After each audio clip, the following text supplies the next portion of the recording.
So I had a chance to go out to Utah and actually visit the school AI headquarters, thanks to my friend Trevor. And it was great to go out there and see the new reveal for the new platform and also to meet the co founders and see what their vision was.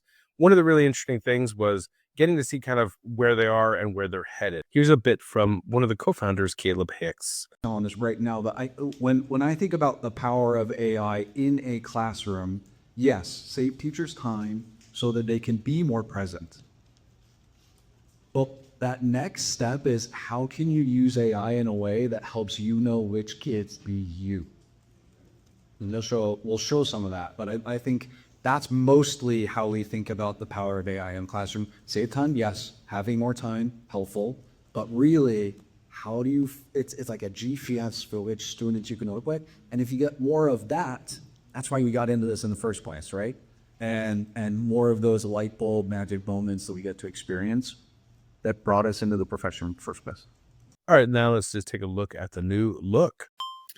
So currently, you're able to actually unlock early access to this new looking platform by hitting the little icon up on the top. And you'll notice the character dot here in blue. And there are three basic ways to start spaces. There's student spaces, teacher spaces, and staff spaces. So this is new, and it's a kind of a smart idea. So they kind of separated the different parts of education: students, teachers, and staff. And they're kind of, one of the nice things is there's a idea to actually develop these further. So for staff, they're going to have a bunch of new options coming soon, which seem really exciting. And I think teacher spaces and student spaces are kind of the bread and butter that we've been using so far. So you'll notice it's a very simple platform, and that's one of the strengths. I think it just says ask.anything. It acts like a lot of other AI platforms now.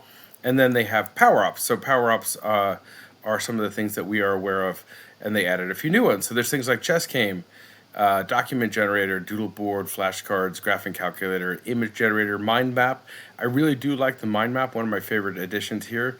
Planet Explorer, and as a person that works with NASA and is really interested in space, this is amazing. Presentation creator and translate. You could also, of course, still upload a document, and you could still use the speech button, but you're able to kind of just say what you want rather than kind of go through all of those different versions of chatbots. So I want to Explore space and the solar system, and I'll add the power up. One of the new changes is also that it is not going to go right into anything. It's going to kind of develop it a little bit further. It says, that sounds awesome. Are you more interested in learning facts, playing space game, or creating something like a project or a mind map? And we're looking for a space game. And then if you notice, it just actually starts developing the game. So it launched the Planet Explorer game, and you can start exploring. So that's the start exploring button. This is also nice because it lets students kind of explore on their own and learn in their own way, but it's also fun. So we could also go into like create a teacher space.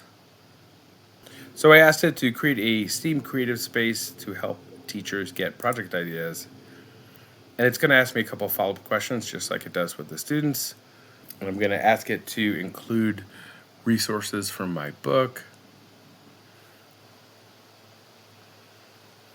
And there you go. So it's going to create a space for me, and it has the general instructions and then different ideas. And then you can add power-ups here if you want to. So this looks good to me. I'm going to go ahead and publish it. And it's that easy. So this is just a quick look, but it should be fun to explore during the school year with students.